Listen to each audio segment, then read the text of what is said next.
welcome to the BCU ITE Mentor Support presentation for observations taking place in our post-compulsory education and training courses.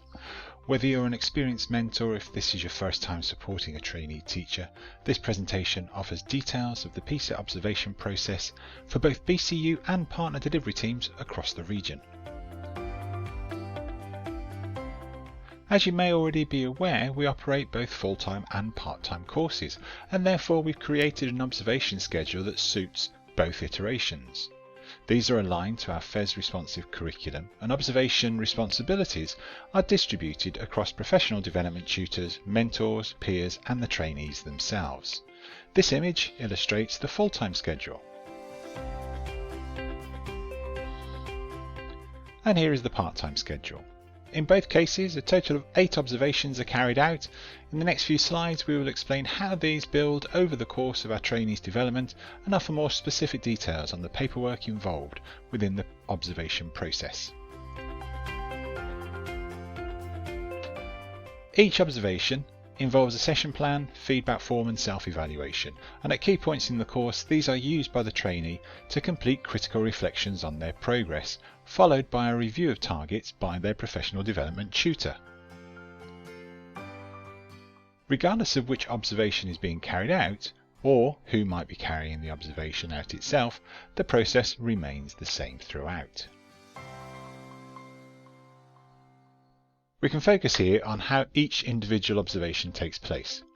A session plan is created by the trainee, the observation takes place, there is feedback provided through discussion and targets and feedback form. Targets are recorded in their ongoing targets tracker and the trainee reflects on their practice through self-evaluation. As previously mentioned, this then leads to critical reflections and the professional development tutor's review of targets at key points in the curriculum.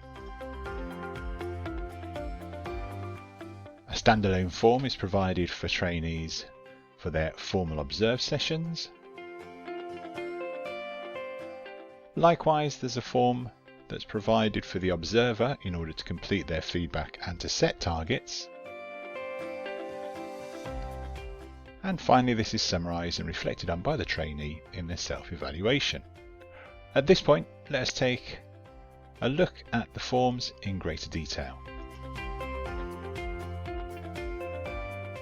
The trainee should complete the BCU observation session plan for each observed session.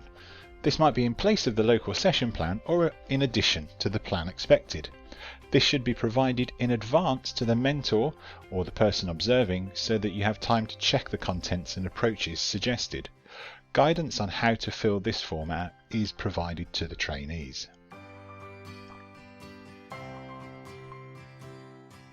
During an observation, notes can be made on the targets and feedback form presented here.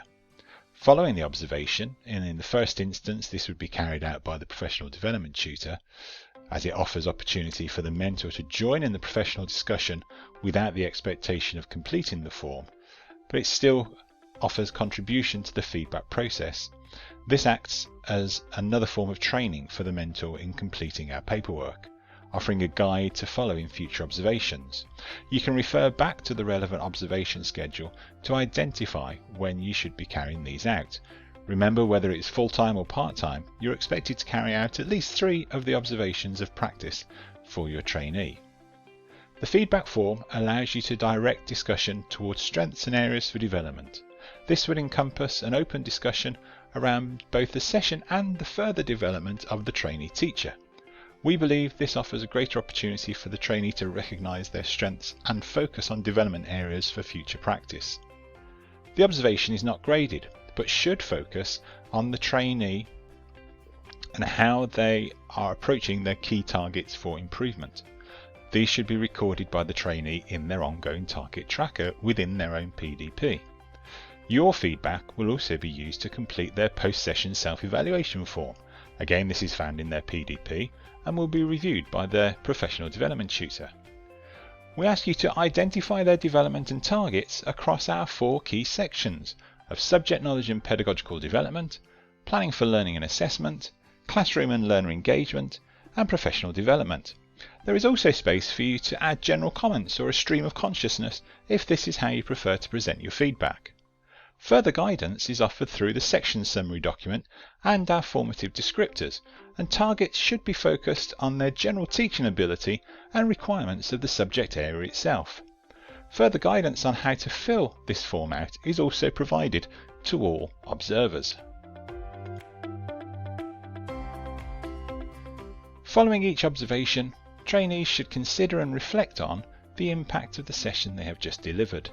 To aid in this reflection, we've provided a series of prompts that might be useful. This form allows the trainee to respond to targets as well as identifying how progression has been made. This information feeds into their critical reflections, which are then used in the PDT review of targets at the end of each phase. Guidance on how to fill this form is also provided to the trainees. Many thanks for listening, and please remember, if you have any questions relating to the mentoring process, our observation schedule, or any other aspect of the BCU PCET course, do not hesitate to contact the course team.